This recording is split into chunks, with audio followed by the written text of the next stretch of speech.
অভুক্তদের মুখে খাবার তুলে দেওয়ার কাজেই সীমাবদ্ধ নন।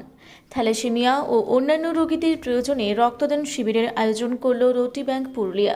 পুরুলিয়া জেলা জুড়ে সমাজসেবার কাজে অগ্রণী ভূমিকা নিয়ে চলেছে রোটি ব্যাংক পুরুলিয়া তথা বিশেষভাবে সক্ষম সুলভ বুদিয়া। পুরুলিয়া সদর হাসপাতালে ভর্তি থাকা রোগীর প্রয়োজন সহ অন্যান্যদের জন্য বিনামূল্যে প্রতিদিন খাবারের যোগান দিয়ে আসছে এই স্বেচ্ছাসেবী সংস্থা।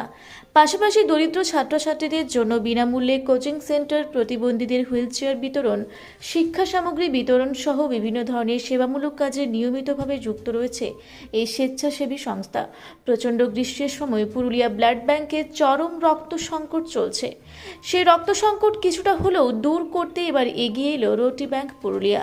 রবিবার পুরুলিয়া শহরের হাই স্কুলের একটি স্বেচ্ছায় রক্তদান শিবিরের আয়োজন করা হয়।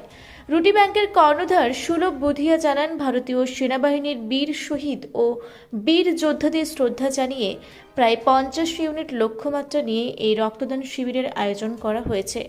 বছরের বিভিন্ন সময়ে তারা এই ধরনের রক্তদান শিবিরের আয়োজন করে থাকে, যাতে করে থ্যালাসেমিয়া আক্রান্ত শিশু সহ অন্যান্য রোগীদের রক্তের সংকটে না পড়তে হয়, তার জন্যই এই উদ্যোগ নেওয়া হয়েছে। আজকে রক্তদান শিবিরের আয়োজন করেছেন, কেন এই উদ্যোগ?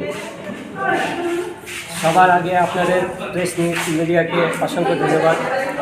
রোটি ব্যাংক পুরুলিয়া 365 দিন খাবারের কাজ করে থাকে, কিন্তু যে এখন দেখতে পাচ্ছে ব্লাড ব্যাংকে রক্তের অভাব, যে এখন ক্রাইসিস দেখতে পাচ্ছে, অনেক মানুষ রক্তের অভাবে এদিকে ওদিকে ছুটছেন, রক্ত পাচ্ছেন না, তাই ব্লাড ব্যাংক মজবুত করার জন্যে এই রক্তদান শিবিরের আয়োজন করা হয়েছে।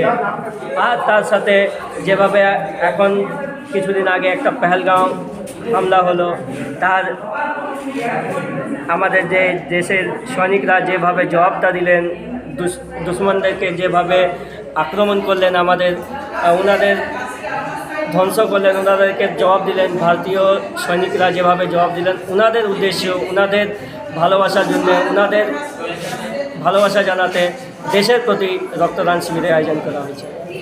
কতগুলো হলো এখনো পর্যন্ত? এখন পর্যন্ত 32টা হয়েছে, প্রায় 50টার প্লাস হওয়ার ইচ্ছা আছে।